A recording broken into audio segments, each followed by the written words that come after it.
Okay, I promise this will be the last Mario video before next year's Summer of Mario. I really should be working on the Smash Brothers video, but I just had to get around to doing this. Oh, and Haldo! Happy Halloween, everybody! Since it's that time of year again, I figured it'd be appropriate to go back to a game that really puts me in the spoopy, scary Halloween spirit. That game, of course, is Luigi's Mansion. But it's also been nearly a year since Super Mario Odyssey first came out, and that's a game I've been meaning to get back to for some time. So, I decided to make this a double header and give you guys a look back at both of these games in the same video. Because it's my party and I'll scream like a girl if I want to. Now, without further me talking, welcome to the revisiting.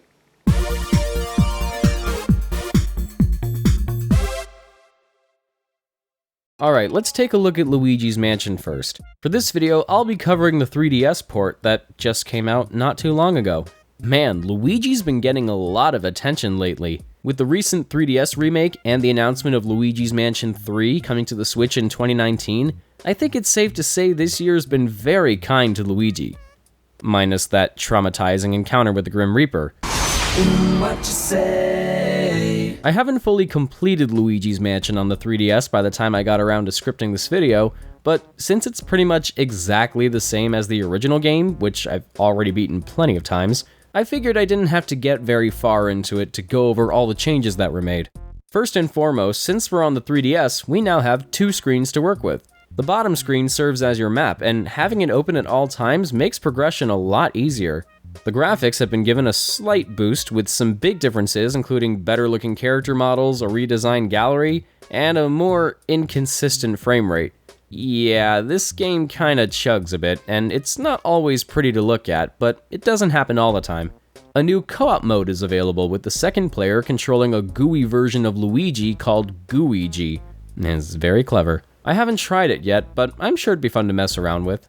You still have two control options, standard and sidestep, but now you can choose between using the normal flashlight or the strobe bulb from Luigi's Mansion Dark Moon. I personally use the latter for my playthrough since I enjoyed using it in Dark Moon, and fortunately it works just as well here. The 3DS version is also compatible with Amiibo.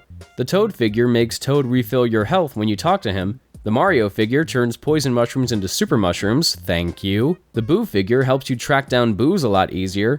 And the Luigi figure gives you a gold bone that acts as an extra life when you lose all your HP. I was worried I would need it for the fight with Boolossus, but surprisingly, I somehow managed to beat him on my first try, only losing a quarter of my health. The fight itself is still pretty annoying, but if the 3DS port can make Boolossus even just a little better, that's quite the accomplishment. So, with everything that's new, it sounds like this should be the best version of the game, right? Well, I want to say that, but I can't.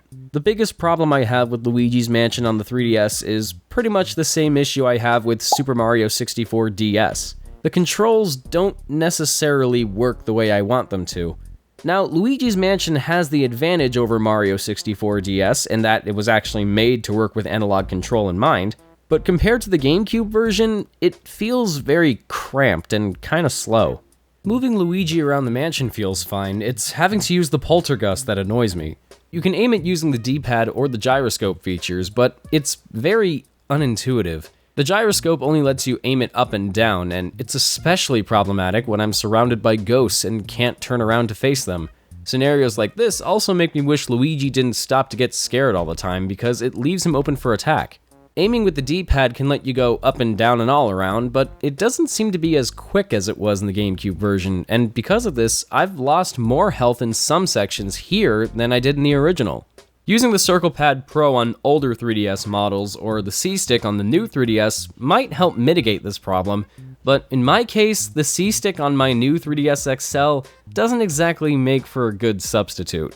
Pushing that aside, Luigi himself controls fine since you're just using the circle pad, and using the fire, ice, and water elements works a lot better here than the original game, which is part of the reason why the Boolossus fight wasn't as painful this time around. Overall though, it's still a far cry from how the GameCube version felt and performed. That's all mostly due to personal experience and preferences, I'm sure, but for me, it's proven to be more of a hindrance than anything. Luigi's Mansion on the 3DS isn't an entirely bad port, but it's one of those cases where parts of it weren't given enough focus during development. If the controls were tweaked a little more to be faster and more responsive, specifically when it comes to catching ghosts, I'd definitely be seeing this in a different light. As it is, however, the game's fine for what it is, and I'm still glad to have it be part of my 3DS collection. Luigi's Mansion on the 3DS is worth buying for all the added content alone, but when it comes to the controls, you'll either love them or hate them. Personally, I'm on the fence about them, but everything else is done faithfully, and despite some slightly frustrating moments, I enjoyed playing through this again, even if I haven't finished it at this point. Now, on to Super Mario Odyssey.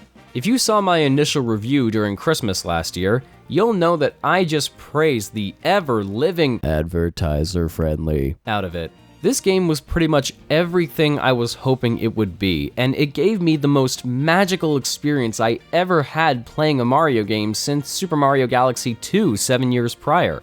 Now that it's been on the market for nearly a whole year, is that same magic still there? That depends. Is Bowsette one of the biggest mistakes we ever made as a species? If you're a sensible human being, then you'll know that the correct answer is yes. On one hand, I still think Galaxy 2 is the better game, but on the other hand, the more hours I put into Odyssey, the closer it gets to becoming my new favorite 3D Mario. I mentioned in my original video that I had some issues with the controls. By now, I'm sure you can guess how much I care about a game's controls. At the time, I found them to be a little bit spazzy and not always the most responsive, especially with the motion controls. After playing the game multiple times since that video, these issues seem to be coming up less and less. I don't know if it has to do with software updates or if it's simply a matter of me getting more accustomed to the controls, but now everything feels just right. Moments where I don't correctly perform a dive in midair or can't seem to jump across a long chasm are because of mistakes that I made and not because of a fault in the game itself. As months went by, more new content's been added to the game, ranging from new snapshot filters, even to new costumes like the composer outfit, baseball uniform, and most recently, a zombie, complete with an axe sticking out of his head. Hey, it's perfect for Halloween. Just wish I got this outfit before I started recording footage 5 months ago. And remember how annoyed I was about Luigi not making any sort of appearance? Well, with the update released in February 2018, Luigi was finally put into the game. But you still can't play as him. So close. Instead, he hosts an entirely new game mode called Luigi's Balloon World, where players go hiding balloons around each kingdom for other players to find online, and you can earn coins based on your progress. It's fun for a couple minutes, but I really only go back to this if I need more coins to buy new outfits. Aside from that, my thoughts on Super Mario Odyssey really haven't changed that much. It's still a fantastic game with a wonderful sense of exploration, a wide variety of worlds, a great soundtrack, and a ton of surprises that are still being added to it even as we approach its 1-year anniversary. I still want to say that Galaxy 2 is my favorite 3D Mario game, but you know what? I think it's time for Odyssey to take that spot. You want a better idea of how much I love this game? I put more hours into it during its first 5 months than I did with Breath of the Wild in its first year. Odyssey never ceases to amaze me, and I'm constantly starting new files just so I can relive the whole experience again and again.